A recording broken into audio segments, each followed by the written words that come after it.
Isang batang lalaki ang aksidenteng nakatulog sa bus, at nang magising siya, nakatigil na ang bus sa huling istasyon, at naisip niyang malapit na siyang malate sa kanyang klase. Nagmamadali si Kimo na bumaba ng bus at tingnan kung nasaan siya. Ngunit sa oras na iyon, nakita niyang kasama ng kanyang mga magulang ang isang batang hindi niya kilala. Pag-uwi niya ng gabi pagkatapos ng klase, gusto ko sanang itanong ito, pero sabi ni Papa, nasa kumpanya siya buong araw. Sabi naman ni Mama, nasa bahay lang siya at hindi umalis. Kaya naisip ko ring mali ang nakita ko. Nang mahimbing na akong natutulog, isang misteryosong tao ang kumuha ng laway ko gamit ang cotton bud. Kinuwento ko ito kay Nazumo, ang kaklase ko kinabukasan. Kasi pakiramdam ko, imposibleng naroon sina Mama at Papa. Muli na naman tinanong ni Nazumo kung may isa pa bang bata. Si Kimo ay lubos na nagulat. Sabi ulit ni Nazumo, malapit na ba ang kaarawan mo? Nang malaman na bukas ang kaarawan niya, sinabi ni Nazumo na nalaman din niya iyon noong ikapitong niyang kaarawan. May isang gusali roon na napapalibutan ng matataas na pader. Nang mga sandaling iyon, dumating ang guro. Binangga niya ang sapatos na may takong sa paa ni Nazumo. Tila ba nagbabala sa batang huwag magsalita ng walang kalatoy-latoy. Nagmadaling sinabi ni Nazumo na kailangan pa niyang mag-aral ng piano. At pagkatapos ay umalis sa klase. Pagkatapos, dumaan si Kimo sa lugar kung saan niya nakilala ang mga magulang kahapon. Dito, nakita niya ang mahabang pader, nang biglang lumabas ang isang lalaking nakauniporme. Hinayla siya papasok sa isang gusali na may pader na nakapaligid. Nakakatuwa na ang mga bata dito ay kilala si Kimota, pero ikaw ay hindi sila kilala. Sa puntong iyon, may isang kamay na humila kay Kimota. Biglang napatigil siya at napamulagat dahil ang batang nasa harap niya ay parang siya rin. Hindi na iwasan ni Kimota na tanungin kung sino siya. Sinabi ng bata na nakita niyang parang siya, kaya gusto niyang makipag-usap. Pagkatapos ng pag-uusap, nalaman ko na ang batang lalaki ay tinatawag ding Kimota. Higit pa rito, ang mga kagalingan niya sa pag-aaral at iSports, mas magaling pa kaysa kay Kimota. Ngunit lumaki siya sa isang ampunan mula pagkabata. Buwan-buwan, isa lang ang pagkakataong makita ang mga magulang niya. Pero bukas ay bibigyan siya ng espesyal na pagkakataon na makita muli ang mga magulang niya. Dahil pareho silang magkamukha, agad silang naging magkaibigan. Nang tumunog ang alarm clock ni Kimo, oras na para sa kanyang extra class. Kaya nagpaalam na silang dalawa, sa hapunan. Nang makatulog na si Kimo, pumunta ang nanay niya sa kwarto nito. Malalim na huminga at tumingin sa anak. Sabi ng ina marahil bukas na ang huling araw. Pareho silang may malungkot na itsura. Lahat ng ito ay nakita ni Kimo habang nagpapanggap na natutulog. Hindi alam ng anak kung anong mangyayari bukas. Ang susunod na araw ay kaarawan ni Kimo. Dinala siya ng mga magulang sa parke ng libangan para ipagdiwang ang kaarawan. Masayang naghihintay si Kimo. Pero ang mga magulang ay patuloy na tumitingin sa telepono. Parang may nangyayaring hindi maipaliwanag. Kahit nakausap ni Kimo ang mga ito, walang sumasagot. Tinanong ni Kimo ang mga magulang kung ano ang nangyari. Pero pareho silang tumingin lang sa paligid at walang sumagot. Kaya sinabi ni Kimo ang kanyang pagdududa. Kapag MAGSE 7 taon na ako, may mangyayaring masama, hindi ba? Agad na nagkatinginan ang mga magulang.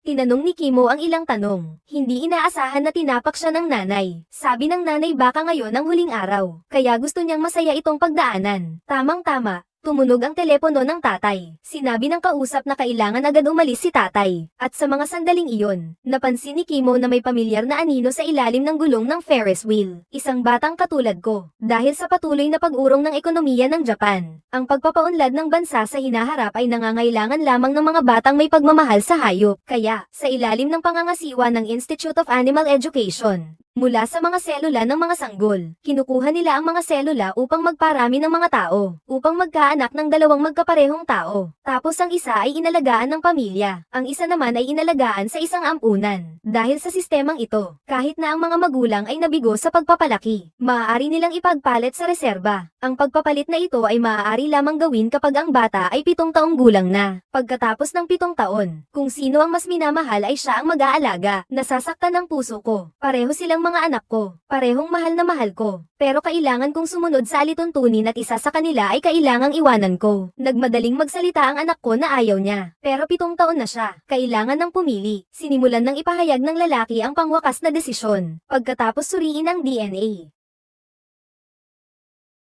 gamit, sa wakas ay nagpa siya na ipagpatuloy ang pagpapalaki kay Kimo. Ang clone, tinatanggap ng mga magulang ng maayos. Ang mukha ng kalungkutan noon ay naging malamig. Ngayon ay tapos na ang relasyon namin sa iyo. Tapos na, ngumiti ang mga magulang kay Kimo. Ang clone, simula ngayon, 3 tao ay maninirahan ng magkasama. Kimo, Isang maligayang kopya ng tao. Tumalon. Masakit na hinawakan ng kamay ng ina. Ngunit wala talagang pakialam ang ina kay Kimo na nakasama siya ng 7 taon. Ipinagtulakan ng ama ang ina mo. Sa lupa. Sabi ng ina, hindi na siya ang ina mo. Sinabi ni Kimo ta sa'yo. Gagawin ko ang lahat para sa'yo. Magiging isang mahusay na adulto. Tapos isang truck ang dumating sa harap ng buong pamilya. Sinabi ng mga tauhan na dadalhin nila ang batang 7 taong gulang. Dinala nila si Kimo ta. Habang ang mga magulang ay hindi nag-react sa pangyayaring ito. Nangyayari pala ito dahil sa mga patakarang tulad nito. Nakulong si Kimo sa sasakyan. Ang likod ng sasakyan ay puno ng mga batang kinuha. Sumigaw siya ng, tatay, nanay, habang nakatingin sa bintana. Samantalang ang buong pamilya ay nag-uusap kung anong masarap na pagkain ang kakainin. Sa pagkakataong ito, tinawag siya ng driver. At nalaman niyang panaginip lang pala ito. Nung tumalon si Kimo mula sa sasakyan, nakita lamang niya ang isang truck na dumaan. Iyon ang truck na kumukuha ng mga bata.